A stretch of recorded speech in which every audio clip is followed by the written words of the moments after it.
Alam mo, late na ako nagising nito. Nagkaroon kasi ako ng period. Medyo mabigat yung pakiramdam ko. At ito nga pala yung bahay-bahayan na ginawa ni Pinky. At dyan siya madalas nakatambay. Nasa school na nga pala si Pink. Nasa kaso nahatid na siya ni Pinggoy. Merong naluto si Pinggoy dito, pancit canton at saka French toast. So yan ang ating almusal for today's video.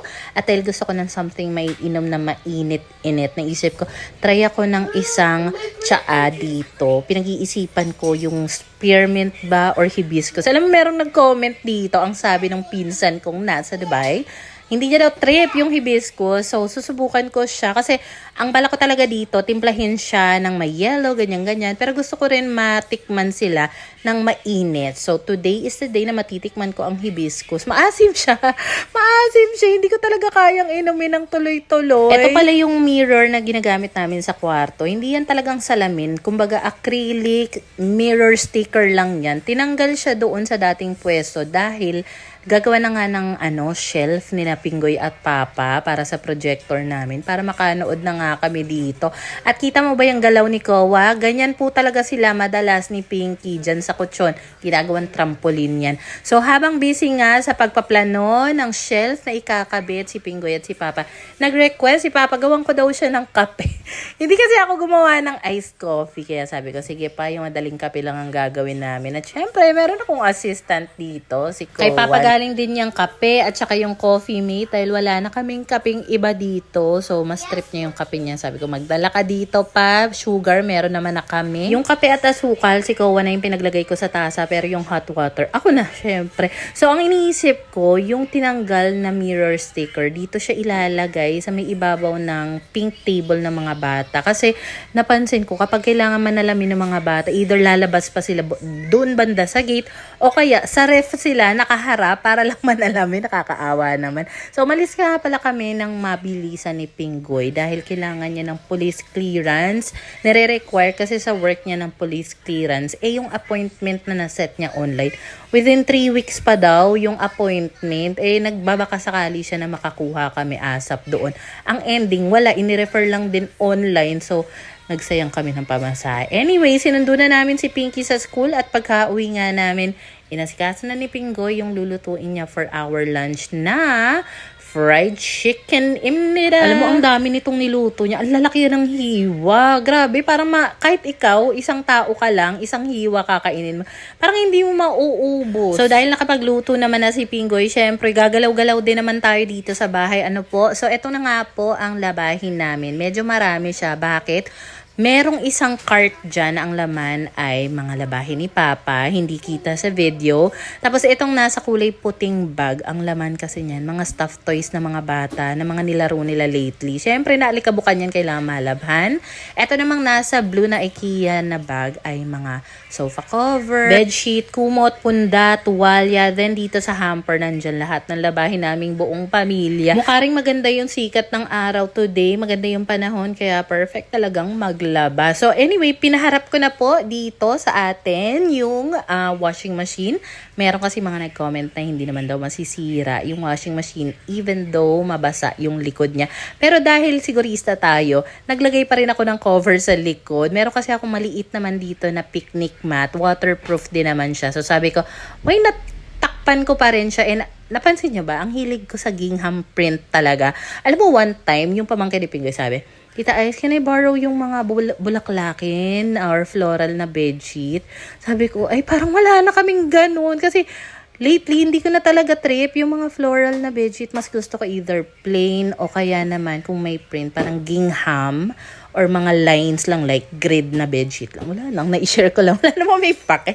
So, mabalik na tayo sa washing machine. Nakaharap na siya dito. Pero kailangan ko pa rin munang sumisid dito sa ilalim. Bakit? Kasi yung hose na drainage, kailangan ko siyang ikabit doon sa drainage hole nga para naman, matapon doon diretso yung tubig na ilalabas nitong washing machine.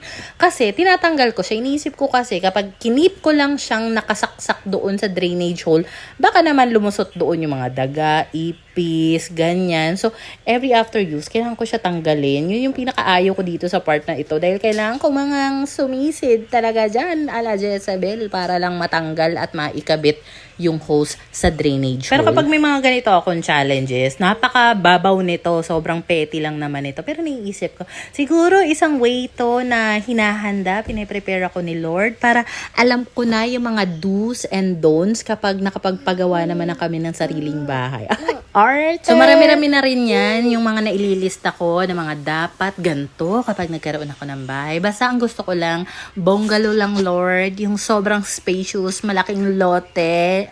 So, habang wala pa tayong sariling bahay at lupa, dito na muna tayo sa bungalow na apartment na tinitirahan namin. So, ayun na nga. At ang una kong sinalang dito, mga damit muna ni Papa. Hindi lang ako mag-isa dito sa laundry area. Nandyan po ang assistant ko, moral support sa mommy. Kapag may inuutos ako dyan for the go yan, pwera na lang pag gutom yan, wala sa mood. Ay, hindi talaga ako susundin niya kahit anong utos. Behave naman yan si Kowa. Kaso, may mga times din talaga na trip niya yung mga ganitong pagkakalat. Katulad ng ate niya. And iniisip ko na lang, sige, nagpa-practice lang niya na matutong gumamit ng gunting. Sige, hayaan na lang talaga. Siguro kasi sa paningin nating matatanda, ay, nagkakalat lang tong batang to. Pero sa kanila kasi, parang iba yung nadidiscover nila sa sarili nila na meron silang natututunang skills. Pero sa tingin ng mommy or daddy nila, kalat lang yung ginagawa nila. Pero syempre, pinagsasabihan ko naman yung mga anak ko na magligpit-ligpit din naman dahil alam mo, minsan talaga may mga times na kapag maya-maya akong sunod sa mga kalat na nakikita ko maya-maya walis. Napipikon talaga ako, nagbubunga nga talaga ako dito sa bahay. Tapos nga rin pala, itong mga labahin ni Papa, ready for sampay na yan. Napakalaki ng sampayan ni Papa doon, dala-dalawa pa dahil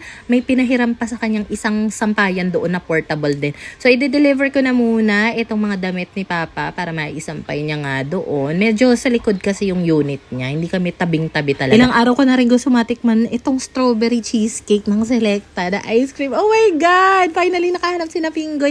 Ang ganda rin ng color ng lagayan niya. For sure, hindi ito pwedeng maitapon. Gagamitin at gagamitin yan. So, ito nga pala si Papa. Dinala niya yung pinalaga naming mais. So, ayan ang mimeriendahin namin for today's video. Ice cream at mais. Cause why not? Alam mo, masarap siya. Hindi siya ganun katamisan. Even si Papa, nagulat ako, nagustuhan niya yung strawberry cheesecake na ice cream. So, dito kami ni Pinggoy. Si Pinky naman, nakatulog sa kwarto. So, si Papa at si Kowa, ayan sila. Sila yung seatmate. Tapos nga kami mag-ice cream nila Pinggoy. Naisipan ko nga na himayin naman itong mais. Kasi, nahirapan akong kagatin siya. Nahihinayang ako dahil kapag kinakagat ko yung mais na nakakab. Kab ba yung tawag din lang? Hindi ko siya nasisimot. Nanginayang ako sa mga hibla na natitira. So sabi ko, para masimot ko talaga yung mais, ginagamitan ko siya ng kutsilyo. So ang gusto ni Pingo, yung mais niya, merong butter na may konting asin. Tapos nilagyan ko yan ng konting hot water para lang matunaw niya yung butter. Pero ako, as is lang yung mais. Ang sabi nga pala ni Papa, nung nilaga niya to, nilagyan niya ng kakaunting asin. Pero mas gusto ko yung walang asin ito. Alam mo, kapag may period talaga ako, tamad talaga ako magkikilos. Kaso iniisip ko, kapag hindi ako naglaba, hindi ko sinimula maglaba, matatambakan na naman ako ng bonggang-bongga. Tapos kasi, sumasakit din yung ulo ko from time to time. Ayaw ko talaga ng ganitong feeling. Kasi feeling ko talaga, hindi ako nagiging productive. Nangihinayang ako sa mga content na pwede kong ma-produce. Kala mo naman talaga. Nangihinaya kasi ako. Kasi alam ko naman na kahit papano naman, merong nag-aabang na mga vlogs ng mom. Kaya pagpasensyahan nyo na talaga kapag hindi ako minsan makapag-upload ng mini vlog. Minsan, nabibitin pa kayo sa mga 15 minutes, 18 minutes na vlog. Gusto nyo? Mga 30 minutes pa talagang minimum. Grabe lang talaga siya. Alam mo, hindi na talaga mini vlog yung trip nyo, yung mga request nyo. Series na.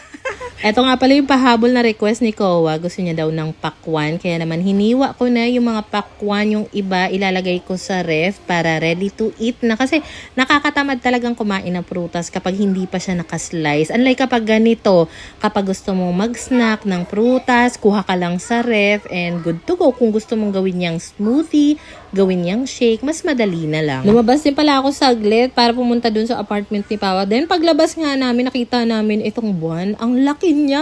Ang laki-laki niya sa personal. So anyway, pagbalik ng bahay, sabi ko, ay magkikilos nga ako dito. Magtatapon ako ng basura, maglilinis, magliligpit ako.